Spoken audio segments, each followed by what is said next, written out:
ದ್ರೋಹ, ಮೋಸ, ಅನ್ಯಾಯ, ಕೆಂಪೇಗೌಡರಿಗೂ ಅಗೌರವ.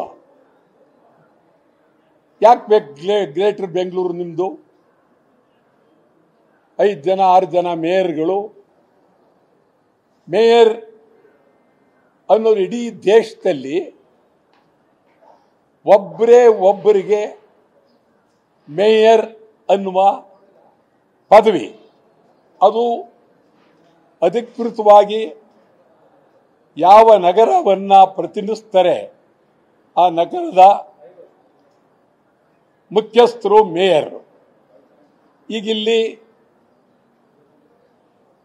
ಮೊದಲು ರಸ್ತೆ ರಿಪೇರಿ ಮಾಡ್ರಿ ಅಂತ ಹೇಳಿದ್ರೆ, ಕುಡಿಯೋ ನೀರು ವ್ಯವಸ್ಥೆ ರಿಪೇರಿ ಮಾಡ್ರಿ ಅಂತ ಹೇಳಿದ್ರೆ, ವಿದ್ಯುತ್ ಶಕ್ತಿ ಕೊಡಿ ಅಂತ ಹೇಳಿದ್ರೆ, ಇದೆಲ್ಲ ಬಿಟ್ಟು ಚುನಾವಣೆ ಮಾಡಿದ್ರೆ ರಾಜಕೀಯವಾಗಿ ಏನೇನಾಗುತ್ತೋ ಅಂತ ಹೇಳಿ ಭಯಭೀತಿಯಿಂದ ಇವತ್ತು ಗ್ರೇಟರ್ ಬೆಂಗಳೂರು ಇದಕ್ಕೊಂದು ನಾಟಕ ಜಾಯಿಂಟ್ ಸೆಲೆಕ್ಟ್ ಕಮಿಟಿಗಳು ಜಂಟಿ ಸಲಹಾ ಸಮಿತಿ ಕಳಿಸಿದ್ರು. ಬಹಳ ಬುದ್ಧಿವಂತಿಕೆಯಿಂದ ಅವರು ವಿರೋಧ ಮಾಡ್ಕೊಳ್ಳದೆ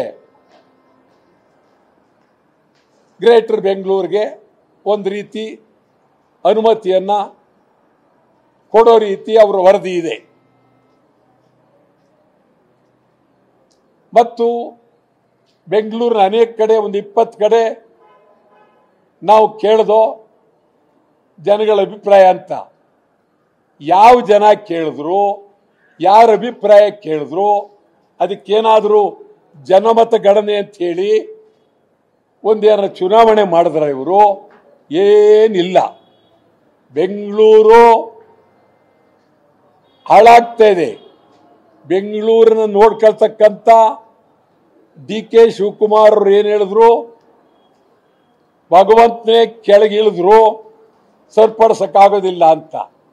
ಈ ಮಾತು ಹೇಳ್ಬಾರ್ದಾಗಿತ್ತು, ಹೇಳ್ಬಾರ್ದು. ಜವಾಬ್ದಾರಿ ಇರ್ತಕ್ಕಂಥ ಯಾರು ಮಂತ್ರಿ ಇರ್ತಾರೆ ಅವರು ಈ ಮಾತನ್ನ ಹೇಳ್ಬಾರ್ದಾಗಿತ್ತು.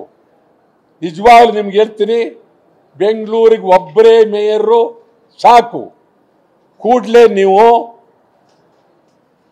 ನ್ಯಾಯಾಲಯಕ್ಕೆ ಮೋಸ ಮಾಡೋದಕ್ಕೆ ಗ್ರೇಟರ್ ಬೆಂಗಳೂರು ಮಾಡ್ತಾ ಇದ್ದೀವಿ, ಚುನಾವಣೆ ಮುಂದೂಡಬೇಕು ಮತ್ತು ಮೀಸಲಾತಿ ಇಡ್ತಾ ಇದ್ದೀವಿ, 6 ಜನ 7 ಜನ ಮೇಯರ್ ಮಾಡ್ತಾ ಇದ್ದೀವಿ, ಇದೆಲ್ಲ ನ್ಯಾಯಾಲಯಕ್ಕೆ ಕೇಳ್ತಕ್ಕಂಥದ್ದು. ಒಟ್ಟಾರೆ ಇವ್ರಿಗೆ ಅನುಕೂಲ, ಇವ್ರು ಹೇಳ್ದಂಗೆ ಕೇಳೋ ಅಂಥದ್ದೊಂದು ಗ್ರೇಟರ್ ಬೆಂಗಳೂರು ಅಂದ್ರೆ ಇವ್ರೇನು ಹೇಳ್ತಾರೆ ಅದು ಕೇಳೋದು. ಗ್ರೇಟರ್ ಬೆಂಗಳೂರು ಸರ್ವಾಧಿಕಾರ, ಗ್ರೇಟರ್ ಬೆಂಗಳೂರು ಹಿಟ್ಲರ್ ಪ್ರಭುತ್ವ ಆಗುತ್ತೆ. ಇದ್ರ ಜೊತೆಗೆ ಒಬ್ಬ ಮೇಯರ್ ತಮಿಳ್ರವ್ನು ಗೆಲ್ತಾನೆ, ಒಬ್ಬ ತೆಲುಗುರವ್ನು ಗೆಲ್ತಾನೆ, ಒಬ್ಬ ಮಲಯಾಳಿಗಳು ಗೆಲ್ತಾನೆ. ಬೆಂಗಳೂರು ಹರಿದು ಹಂಚಿ ಹೋಗುತ್ತೆ. ಎಚ್ಚರ, ಯಾವುದೇ ಕಾರಣಕ್ಕೂ ಗ್ರೇಟರ್ ಬೆಂಗಳೂರು ಬೇಕಾಗಿಲ್ಲ. ಸಮಸ್ಯೆಯನ್ನ ಬಗೆಹರಿಸಿ, ಬೇಕಾದ್ರೆ ಅಧಿಕಾರಿಗಳನ್ನ ಜಾಸ್ತಿ ಮಾಡಿ ಅಥವಾ ಉಪಮೇಯರ್ಗಳನ್ನ ಒಂದೊಂದು ವಿಭಾಗದಲ್ಲಿ ಒಬ್ಬ ಉಪಮೇಯರ್ ಮಾಡಿ. ಮೇಯರ್ ಒಬ್ಬರೇ ಇರಬೇಕು, ಕಮಿಷನರ್ ಒಬ್ಬರೇ. ಅವರ ಅಧೀನದಲ್ಲಿ ಅಧಿಕಾರಿಗಳನ್ನಿಟ್ಟು ಕೆಲಸ ಮಾಡಿಸಿದ್ರೆ ಬೆಂಗಳೂರು ಅಭಿವೃದ್ಧಿ ಆಗುತ್ತೆ.